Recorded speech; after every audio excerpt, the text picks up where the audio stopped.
Magandang araw po, welcome po sa aking channel of 9 TV. Patalasasan po, meron po ba kayong mga properties na napapabayaan or non-performing assets? Plan nyo yung ibenta, pero wala kayong oras sa pagbibenta nito. Kung ito'y pagkakatiwala nyo po sa amin, tawag lang po kayo sa aking numero, usap po tayo, gawan ko po ng video for free. Yes, libre po, wala po kayong babayaran. Tutulungan pa namin kayong mabenta ang inyong property. Kami na po bala sa marketing, sa boosting or paid ads. Even sa tripping, hindi na po kayo mapapagod sa pag-entertain ng mga buyers. Kami na po bala sa lahat. Tawag lang po kayo.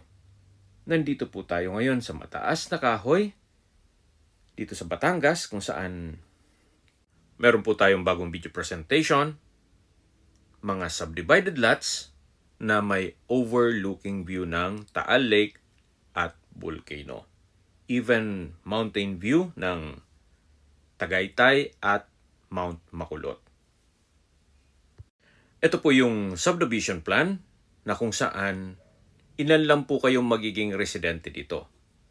Or ito po ay isang exclusive community. At ang kagandahan pa po dito, gagawan po ni owner nitong subdivision ng walkway papunta sa mismong lake. Kaya hindi lang po overlooking view, kundi accessible din mismo ang lake. Yan po yung Taal Volcano. Napaganda po ng tanawin, very relaxing. Ang kagandahan pa po dito, napakatahimik po ng lugar. At syempre, sariwa po ang hangin. Ang minimum cut po dito ay 1,000 square meters.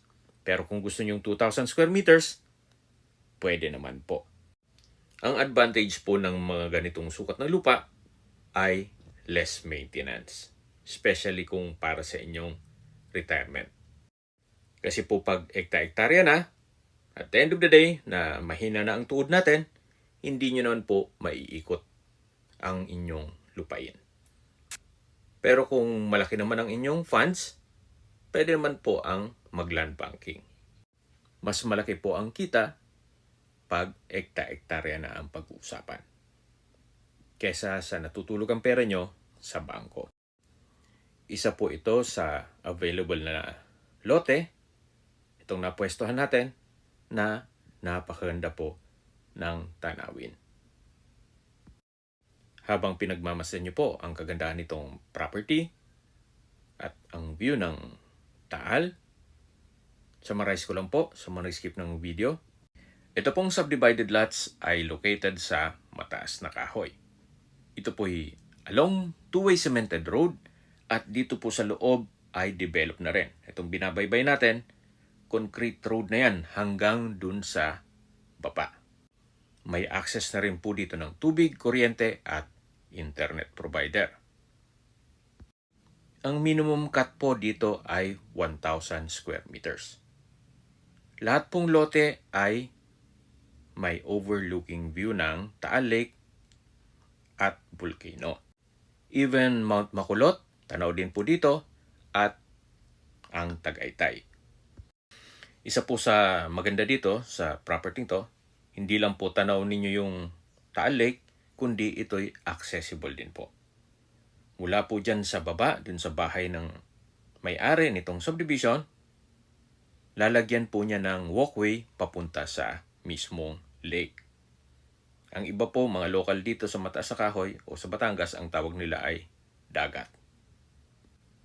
Kaya napaganda po nitong gawing staycation business o bahay bakasyonan para sa inyong pamilya.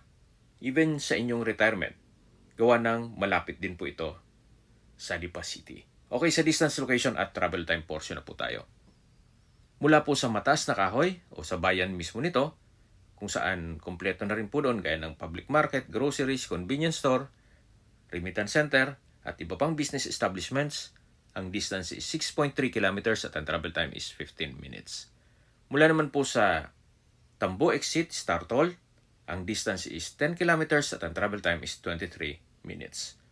Mula naman po sa Lipa City, kung saan kompleto na rin po doon gaya ng malaking universities gaya ng La Salle, may mga malls gaya ng Robinsons at SM, May fast food, hotel and restaurants, public market, South Supermarket, banks, remittance center, drugstore, Lipa Medics Hospital at Lipa Doctors Hospital.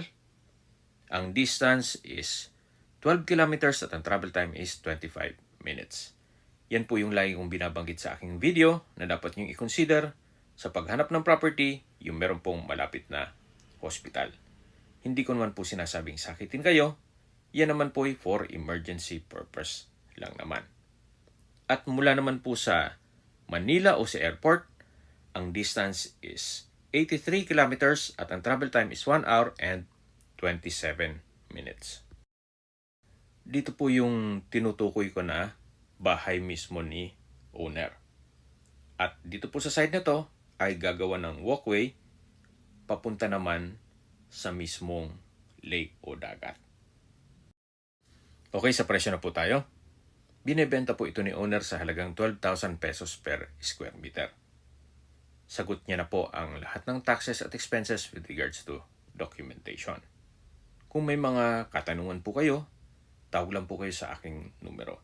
At sa mga kababayan naman natin na sa ibang bansa, meron po akong Telegram. Sa mga iPhone user man, may iMessage. Meron din pong Imo, Skype, Viber at WhatsApp. Same number lang po, 0917-316-3399. Sa mga nagtatanong naman po ng aming Facebook, meron po aming Facebook page na Nob9TV at Facebook Reels Video. Meron din pong TikTok at Instagram. May ibang YouTube channel po kami na The Nob9TV channel at AC Listings. Sana po na ibigyan nyo ang video presentation. Paki-like and subscribe na lang po sa aking channel para ma-update din po kayo sa aking future listings. Kung sakali po hanap niyo mas malaking sukat na lupa, meron din po kami ibang listings na pwede nyo pagpilian. Huwag po kayong mag-atubiling tumawag sa amin. Then let us know your budget para malaman namin kung anong property pwede namin i-alok sa inyo. Sa lahat pong viewers, subscriber, at nagtiwala po sa amin, salamat po sa suporta. Ingat po kayo lagi at yung pamilya. Maraming salamat po.